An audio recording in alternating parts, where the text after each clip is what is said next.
Hi, this is Brandon from Watches on You. Today we're taking a look at the IWC Portugieser Yacht Club Worldtimer, and this is a very special watch as it's actually a limited edition. And before I start the rest of the review, I want to remind you that we're here at JB Hudson Jewelers in Minneapolis, Minnesota, reviewing this watch. They're an authorized retailer of IWC, but this particular example is a pre-owned version. So let's jump right into the rest of this review. So as I said, this was a limited edition, and it was actually only a limited edition of 500 pieces. I say it was because it is no longer in production, but they are readily available online. And I just wanted to share this particular example with you because the price is actually very reasonable for what I've seen online. This one is $6,500, and it just came back from a full service, so that's a very nice price considering both the complication and the kind of rarity of the watch.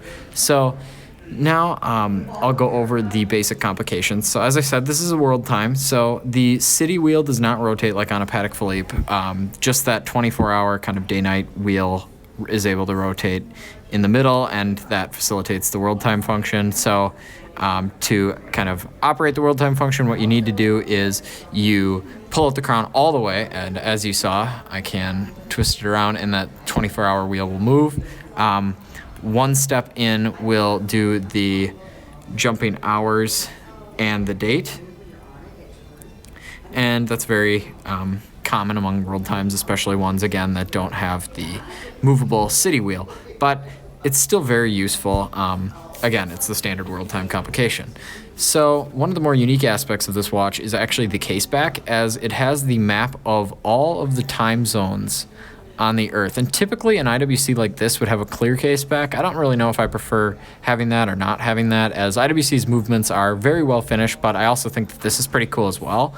But again, this is all the time zones in the world. Now, one thing that you don't really get with any world time watches that I would like to see in the future is actually some indicator of daylight savings and how the different time zones react to that, because your world time feature isn't really going to work unless you reset the watch a lot of the times, and I think that would be a useful feature to for really any manufacturer to include. If you guys know of one that does include that, definitely let me know in the comments section, as I would be interested to check that out and possibly do a review of it.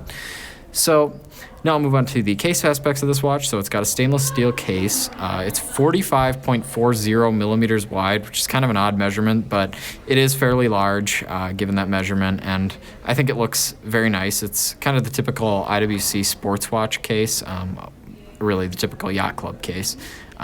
It's got 200 meters water resistance, and that's really kind of carrying on that yacht club theme, and it's definitely, again, usable in the water. So the strap of this watch it's got a leather kind of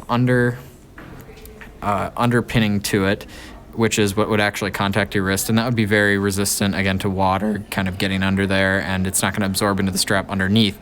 But on the top, you have this alligator type leather, and I doubt it's real alligator. It's probably just normal leather, but again, that's sewed onto the rubber strap.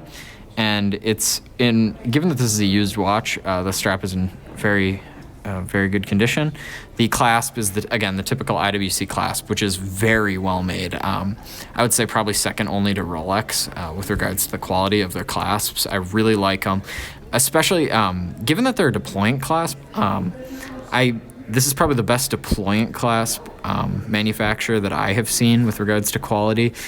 From many other brands, especially my Breguet Type 20, I think it's really flimsy and kind of annoying, but IWC's is very comfortable on the wrist, and I think it looks good as well. So here's the wrist shot of this watch, and again, the 45 millimeter case size is quite large. It's probably a little bit too big even for me, but I think that, again, that's 45.40. I don't know if I just said that or not, but it is that exact measurement. But I think it'd be pretty big. If you have a small wrist, it's going to look pretty big.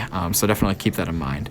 So thank you for watching this video. And remember to subscribe, and share, and check out our channel store where we've listed our favorite watches and watch accessories. We do gain a small commission from that, so it really does support the channel. Thank you for watching. And remember, we're at JB Hudson Jewelers in Minneapolis, Minnesota.